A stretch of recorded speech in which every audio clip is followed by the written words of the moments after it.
Rain hammered the tin roof of the mess hall when Sergeant Daniel Reyes saw her walk in without a badge. She was soaked through, mud climbing the back of her boots, a borrowed poncho hanging off one shoulder and no visible rank insignia anywhere on her. Reyes had been on his feet since 4 that morning, running a unit that hadn't slept properly in 9 days, ever since 2 outside contractors had been caught photographing the fuel depot fence line. Command had pushed a new directive down 2 days earlier: no unverified personnel inside secure facilities, no exceptions, no apologies. Reyes had read that directive out loud to his own platoon in the same mess hall, voice flat, because 3 weeks before that, a friend of his named Corporal Adil Faruqi had bled out on a transport because somebody let the wrong person walk past a checkpoint with a clipboard and a confident voice. Reyes had carried part of that coffin. He had told himself it would never happen on his watch again. So when a woman he didn't recognize, with no ID card clipped to her collar and no patch on her sleeve, sat down at a table reserved for senior staff during an active alert, Reyes didn't see an officer. He saw exactly the kind of unverified body the new directive was written for. He walked over, hand resting near his radio, and asked for ID. She looked up at him, calm, almost amused, and said she'd left it at the strip when the helicopter rerouted because of the weather. She said her name. She said she'd explain everything to whoever was in charge. Reyes had heard versions of that sentence before, usually right before something went wrong. He told her in front of half the mess hall that she needed to stand up and follow him outside until someone could confirm who she was. When she hesitated, he raised his voice the way you do when you want a room to understand you're not negotiating. He told her this wasn't a hotel. He told her if she didn't have a card, she didn't have a seat. She stood up without arguing. She picked up her tray, set it down quietly at the rack, and walked out into the rain like she'd done this kind of thing before. A few junior Marines laughed under their breath. One of them, a private barely out of training named Owen Castillo, didn't laugh.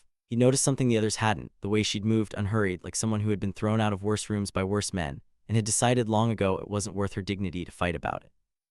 What none of them knew, what Reyes would not learn for another 6 hours, was that the woman he just marched out of his own mess hall in the rain was Commandant Elena Voss, the highest-ranking officer in the entire Marine Corps. She had come to that base unannounced in old fatigues without an entourage, because she didn't trust the version of the truth that climbed up through 6 layers of paperwork before it reached her desk. There was a vote coming in 11 days that would decide whether this exact base, understaffed and exhausted, would be tasked with a forward operation nobody above the rank of colonel wanted to admit was underprepared.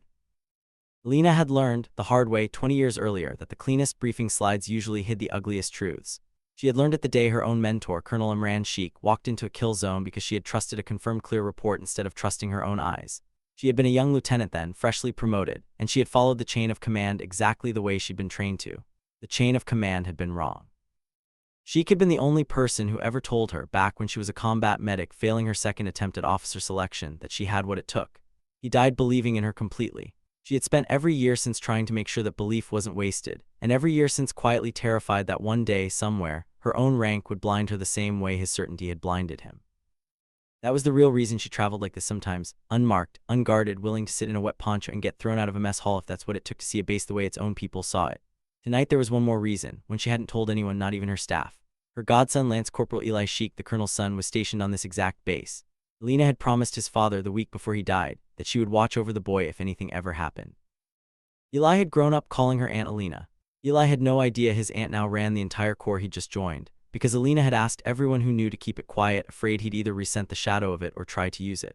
She just wanted to see with her own eyes what kind of base he was being shaped by, before she signed the order that might send his unit somewhere far worse than a rainy mess hall. She stood under the eave outside for almost 10 minutes, watching the rain, thinking about how strange it was that nobody in there had asked who she actually was. They had simply assumed the worst possible answer and acted on it. Maybe that was exactly what she needed to know. She didn't go report Reyes. She didn't even tell the base commander she'd arrived. She found a quiet bunk in the transient quarters, dried off, and decided to spend the evening simply walking the base like any other visiting staffer waiting on paperwork. In the laundry room, she found a recruit close to tears over a bootlace that had snapped an hour before a midnight inspection, and she knelt down without a word and showed him an old trick with a bootlace and a knot her own first sergeant had taught her 30 years before. In the chow line the next morning, she quietly paid the difference for a young Marine who was short on his card and too proud to say so, and never let him see her do it. Outside the barracks, she noticed a folded letter sitting half-finished on a bunk, addressed to a mother, the handwriting nervous. The words crossed out twice in the first line: "I don't know how to tell you I'm scared," and she didn't read further, but she carried the weight of it with her the rest of the day. the way she carried the weight of every young person she'd ever signed orders for. By nightfall, the storm that had been circling the coast for 2 days finally found the base. It started as an electrical fault in the fuel depot's pump house, the same depot that had been under heightened watch since the contractor incident. A relay overheated, a seal that should have been replaced 6 months earlier finally gave, and within 4 minutes there was a fire crawling along a containment berm faster than anyone wanted to believe was possible. The base alarm went up. Reyes was the first senior NCO on scene because his platoon had the duty rotation, and what he found waiting for him was worse than any drill. Fuel fire, high wind, and 12 Marines from 3rd Platoon still inside the adjoining maintenance bay, cut off by smoke because the bay's secondary door had jammed during a renovation nobody had finished properly. Reyes did what he trained 12 years to do. He started moving people. He called for the foam trucks. He sent 2 Marines to the jammed door with cutting tools. But the wind was wrong, the smoke was thickening, and in the chaos one critical fact slipped past him. There was a second berm valve upstream that needed to be shut manually or the fire would reach a second tank in under 6 minutes. Nobody on his radio net had been trained on that valve. The one Marine who had, a reservist who transferred in 3 weeks earlier, was off base on leave. Elena Voss was 40 meters away when she heard the call go out over the open channel, asking if anyone at all, knew how to isolate that valve. She had spent 2 years of her career as a combat engineer attached to a fuel logistics unit before she ever wore a commandant's stars, back when nobody outside her own platoon would have recognized her name. She knew that valve.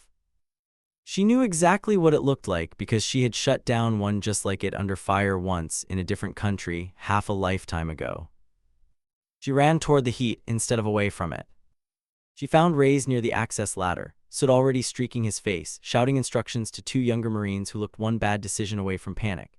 She didn't ask permission. She told him, fast and flat, exactly where the manual override was and how long they had. Reyes, recognizing nothing about her except that she sounded like she knew what she was talking about, made the only call that mattered in that moment. He trusted her. He sent one of his Marines with her toward the valve while he kept fighting to reach the jammed bay. The valve fight was ugly. Heated warped part of the housing and the manual wheel wouldn't turn cleanly. Elena's hands, scarred from an old injury she never talked about, found the leverage point anyway, muscle memory older than most of the people watching her. She got it half closed before her grip slipped and she went down hard on the wet concrete, cracking 2 ribs against the valve casing. She got back up anyway and finished the turn. The second tank held. But the jammed bay door took 4 minutes longer to cut through than anyone could afford. 11 of the 12 Marines inside made it out through the gap once it opened, choking, burned along the forearms, alive. The 12th, a young private who had gone back in for a teammate's gear bag because he didn't want to leave it behind, didn't make it out in time. His name was Private Owen Castillo, the same young Marine who, the night before, had been the only one in the mess hall who hadn't laughed when Reyes threw a stranger out into the rain. Nobody blamed any one person out loud that night, but everyone carried a private version of the blame anyway. Reyes blamed himself for not knowing about the valve sooner. Elena blamed herself for staying anonymous 1 hour too long. If she'd identified herself the moment she arrived, if she'd walked straight to the duty officer instead of testing the base quietly, the reservist with valve training might have been recalled in time, the renovation crew might have been pushed to finish the bay door days earlier, a dozen small failures might have been caught before they stacked into one. Her own principle, the one she believed in completely, that rank should never buy comfort, that she had to see a base as its weakest Marine saw it, had cost something real this time.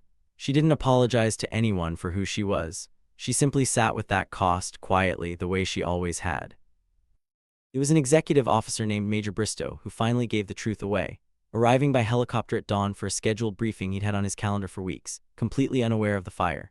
He walked straight up to the soot-streaked woman with 2 taped ribs sitting on an ammunition crate outside the burned-out pump house and said, loud enough for half the recovery team to hear, "Commandant Voss, ma'am, I wasn't told you'd already arrived." Reyes was 20 feet away, hauling a hose reel back onto a truck. He stopped completely. He didn't say anything for a long moment.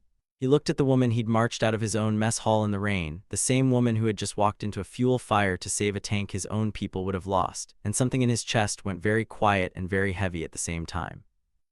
He expected her to have him written up. He half expected, honestly, to be relieved on the spot. Instead, she got up off the crate, wincing at her ribs, and walked over to him before anyone else could speak. She asked him, simply, whether he'd enforce the same standard again tomorrow if another stranger sat down in his mess hall without a badge during an active alert. Reyes told her the truth. He said yes, ma'am, he would. She told him good. She told him that was exactly the answer she'd hoped to hear. and exactly the answer that had nearly gotten her thrown into the rain. She said the Corps didn't need fewer rays. It needed bases that didn't have jammed doors and unread maintenance reports and reservists who were the only ones trained on a valve that should have had 3 people qualified on it. She told him his instincts that night had been correct. She told him the system around him had been the failure, not him. It didn't feel like a clean ending to anyone who heard it. Some of the senior staff on base quietly thought she should have disciplined Rays anyway, just for the optics, just so nobody got the idea that humiliating a superior officer by accident came with 0 consequence. Others thought the entire incident proved exactly what was wrong with hiding rank in the first place. If she'd simply said who she was on day 1, a young private might still be alive. Elena herself never fully resolved that argument in her own head. She flew out 3 days later without holding a ceremony, without giving a speech, without letting anyone hang a flag for the cameras. She visited Owen Castillo's family quietly in plain clothes and told them the truth about how their son had died trying to save a friend's gear instead of leaving it behind. She also visited her godson before she left. Eli had heard the rumor by then, the whole base had, and he stood in front of her half in awe and half in disbelief, asking her why she'd never told him.